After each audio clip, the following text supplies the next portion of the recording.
প্রধানমন্ত্রী জনাব তারেক রহমান এবং বিদায়ী নৌবাহিনী প্রধান অ্যাডমিরাল এম নাজমুল হাসান নবনিযুক্ত নৌবাহিনী প্রধান রিয়ার অ্যাডমিরাল খন্দকার মিসবাহ-উল আজিমকে ভাইস অ্যাডমিরাল পদমর্যাদার র্যাঙ্ক ব্যাজ পরিয়ে দেন।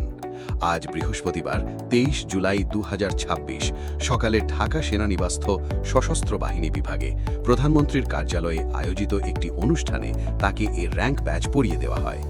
এ সময় মাননীয় প্রধানমন্ত্রী নবনিযুক্ত নৌবাহিনী প্রধানকে অভিনন্দন জানান। জবাবে নবনিযুক্ত নৌবাহিনী প্রধান বাংলাদেশ নৌবাহিনীর পক্ষ থেকে মাননীয় প্রধানমন্ত্রীকে আন্তরিক কৃতজ্ঞতা জানান। অনুষ্ঠানে প্রধানমন্ত্রীর প্রতিরক্ষা উপদেষ্টা ব্রিগেডিয়ার জেনারেল অবসর ডক্টর এ.কে.এম. শামসুল ইসলাম, বিমান বাহিনী প্রধান air chief marshal Hasan Mahmud Khan, সেনাবাহিনীর quarter master general lieutenant general Mahmud Shahinur Rahman, সশস্ত্র বাহিনী বিভাগের principal staff officer lieutenant general Mir Mushfiqur Rahman, প্রধানমন্ত্রীর সামরিক সচিব মেজর জেনারেল আবুল হাসনাত মোহাম্মদ তারিক এবং প্রধানমন্ত্রীর অতিরিক্ত প্রেস সচিব আতিকুর রহমান রুমন উপস্থিত ছিলেন।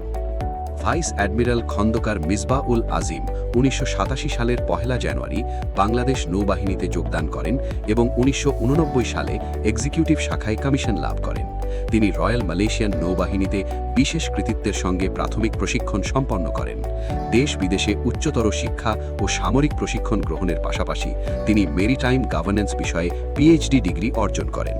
প্রায় ৪ দশকের বর্ণাঢ্য কর্মজীবনে তিনি বাংলাদেশ নৌবাহিনীর বিভিন্ন গুরুত্বপূর্ণ কমান্ড, স্টাফ ও প্রশিক্ষণ সংক্রান্ত দায়িত্ব অত্যন্ত দক্ষতা ও পেশাদারিত্বের সঙ্গে পালন করেন।